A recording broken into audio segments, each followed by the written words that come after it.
안녕하세요, 축진먹입니다. 맨유가 홈에서 트벤테와 유로파 경기를 치렀는데요. 이렇다 할 경기력을 보여주지 못하면서 경기는 1대1로 종료가 되었습니다. 어떻게 보면 맨유가 유로파에서는 강팀으로 분류되기 때문에 오늘 경기는 첫 경기이기도 하고 상대와의 체급 차이도 있고 해서 승리를 무난히 가져갈 수 있는 경기라고 생각했는데 생각보다 경기가 쉽게 풀리지 않았습니다. 과연 경기는 어땠는지, 맨유의 경기력은 왜 시원하지 않았는지 알아보도록 하겠습니다. 맨유는 4-2-3-1 내지는 4-3-3 정도의 포메이션으로 나왔고요. 기본 포백에 센터백만 더리어트에서 메가이어로 바뀌었습니다. 그리고 지난 경기 좋았던 에릭센을 그대로 사용하고 오늘은 마이너 대신 우가르테가 선발 라인업에 들어왔습니다. 맨유는 역시 오늘도 3위 빌드업을 수행하면서 왼쪽 풀백 달로를 안쪽으로 개입시켜서 플레이했습니다. 상대에게 압박당할 땐 이렇게 가운데 있던 에릭센이 아래로 내려와주면서 리산드로, 에릭센, 달로와 함께 삼각형을 만들어서 빌드업으로 잘 빠져나갔습니다. 그러면서 그 공간엔 지르크지가 내려와줬고 조금은 변형된 형태로 빌드업이 진행될 때도 있었습니다. 맨유는 전반전 경기력은 그렇게 나빴다고 볼 수 없습니다. 특히 지르크지를 이용한 연계해서 공격하는 장면들이 많이 나왔어요. 지금도 레시포드가 지르크지에게 공을 줍니다. 지르크지가 센터포워드 자리에서 이렇게 앞쪽으로 나오다 보니까 상대 센터백들도 같이 끌려 나오는 경향이 있고 그때 특정한 공간이 만들어지죠. 그리고 레시가 거기로 뛰어가고 지르크지가 뒷발로 바로 패스를 넣어줍니다. 지금 보면 두 명이서 상대 수비 5명을 무력화하는 장면이 나오고요. 확실히 이런 것들은 좋은데 지르크지가 앞쪽으로 내려오게 되면 피니시할 선수가 없다는 문제는 있긴 합니다. 이렇게 레시가 안쪽으로 컷백을 넣어주지만 공을 받아서 피니시해줄 선수는 별로 없었죠. 지금도 지르크지를 이용한 좋은 장면이었어요. 트벤터가 맨유 선수들을 측면으로 몰아세웠는데 이 좁은 공간에서 맨유는 3자 패스로 빠져나가 봅니다. 마즈라위가 우가르테에게, 우가르테가 지르크지에게. 근데 이 공이 살짝 떴거든요. 근데 우가르테가 지르크지에게 공을 보내주는 순간에 아마드가 혼자서 빈 공간 쪽으로 띄워줍니다. 그때 지르크지가 움직이는 아마드에게 좋은 패스를 넣어줍니다. 이런 것들을 보면 지르크지의 연계 능력이 꽤 많은 이득을 가져오긴 했었죠. 그런데 맨유는 전방 압박 과정에서는 좀 아쉬운 모습들이 있었습니다. 지금 보면 맨유가 특유의 4-2-4 내지는 4-4-2 형태의 수비 형태를 보여주는데요. 이때 약속된 건지는 모르겠지만 지르크지가 습관적으로 상대 센터백에게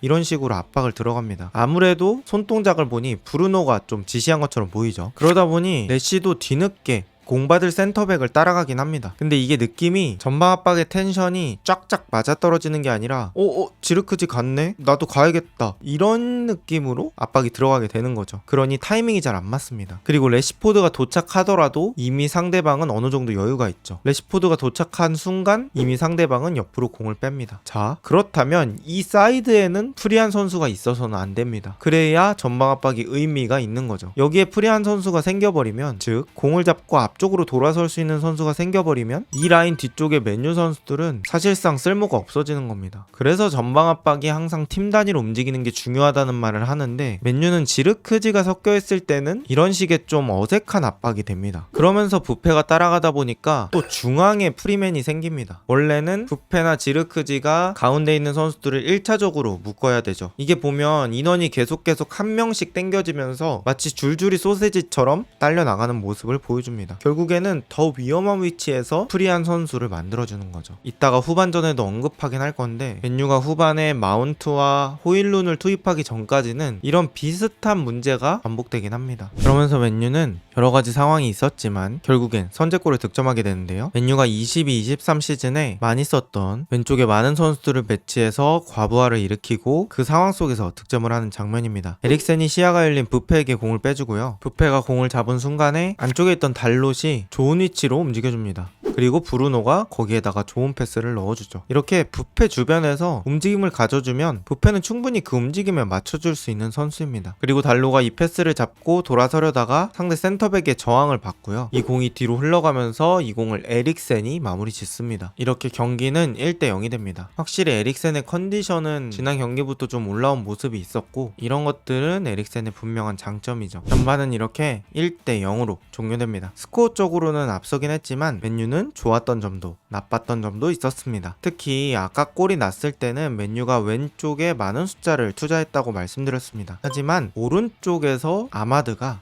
약간은 고립되는 모습들이 있었습니다. 예를 들어 아마드가 이렇게 공을 잡았을 때 마즈라위 같은 풀백이 등 뒤로 돌아주면서 좀 지원을 해주는 모습이 있어야 하는데 이런 모습은 많지 않았죠. 왜냐면 아마드가 이렇게 공을 잡았을 때 마즈라위는 백3의 일원으로 남아있기 때문에 너무 거리 자체가 멉니다. 그래서 마즈라위가 이렇게 올라가기는 상당히 부담스러운 거리였죠. 그래서 이런 장면에서는 우가르테가 오히려 그 자리를 채우고 차라리 마즈라위가 이렇게 크게 돌아주면서 아마드를 살려주는 유기적인 움직임을 생각해 볼 수 있습니다. 하지만 아직 우가르테가 그 정도까지 맨유에 녹아들진 않아서 이런 장면은 거의 없었고요. 또 이렇게 아마드가 공을 잡고 2명 정도 끌어당겨 놨을 때 우가르테가 시야가 열린 상태로 공을 받을 때가 있습니다. 그럼 이럴 때 우가르테가 반대쪽에 있는 레시포드에게 반대 전환 한 번씩 나가주면 좋은데 우가르테는 반대 전환할 수 있는 빌드업 능력까지는 아직 모자라서 그런 장면이 잘 나오지 않았습니다. 사실 맨유 공격은 윙포드가 어떻게 보면 중심인 공격이기 때문에 윙포드를 많이 살려줄 수 있는 이런 반대 전환들이 있어야 하는데 오른쪽에서 왼쪽으로 나가는 반대 전환은 그 빈도가 생각보다 작았습니다. 그런데 후반전에 맨유는 완성되지 않은 전방 압박 체계에 대한 대가를 치러야만 했습니다. 지금도 상대가 뒤에서 공을 돌리는데 레시포드 혼자서 압박을 하고요. 사이드 쪽에 있는 선수는 역시나 프리맨입니다. 그리고 사이드 쪽으로 공이 흐르고 레시포드가 그 사이드 쪽에 있는 선수를 막기 위해서 뒤늦게 따라가는 구조가 되고요. 상대 오른쪽 풀백은 이미 어깨를 넣고 전진할 수 있는 여유가 있었습니다. 그리고 그 상황 속에서 한번 앞으로 쭉 치고 나가는데 이때 에릭센과 리산마가 너무 쉽게 벗겨집니다. 이 두 명 사이를 가로지르는데 둘 다 적극적인 경합을 해주지 못합니다. 여기서 에릭센의 어떻게 보면 장단점이 나오는 거죠. 킥 좋고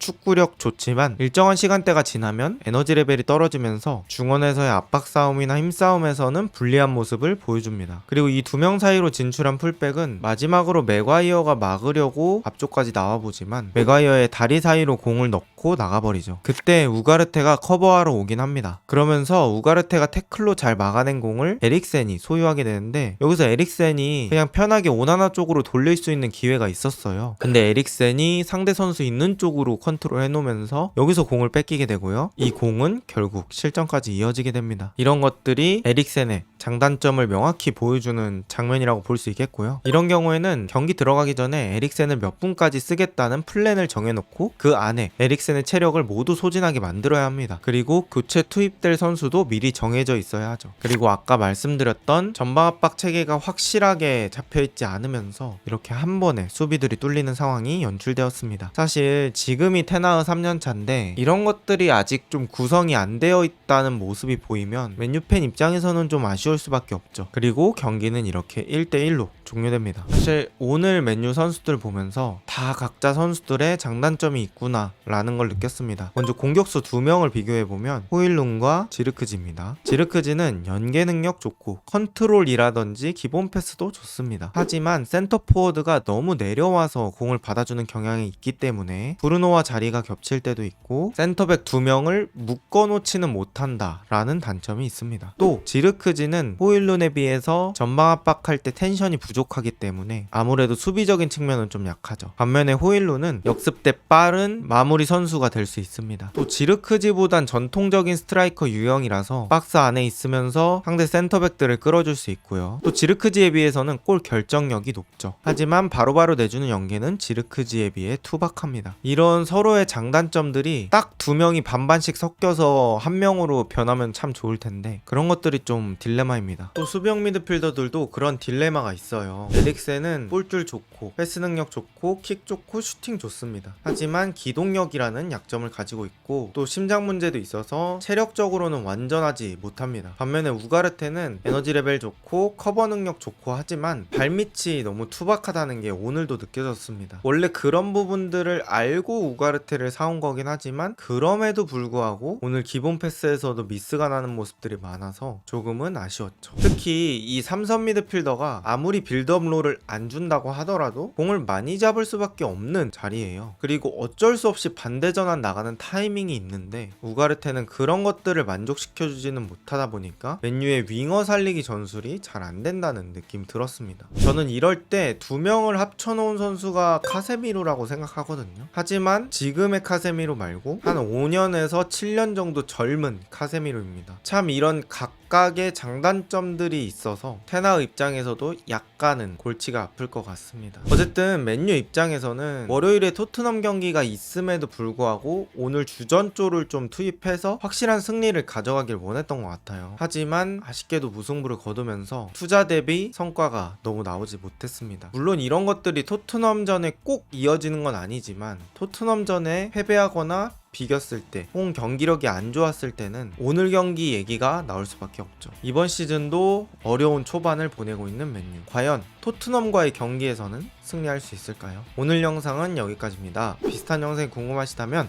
구독 부탁드립니다. 좋은 하루 되세요.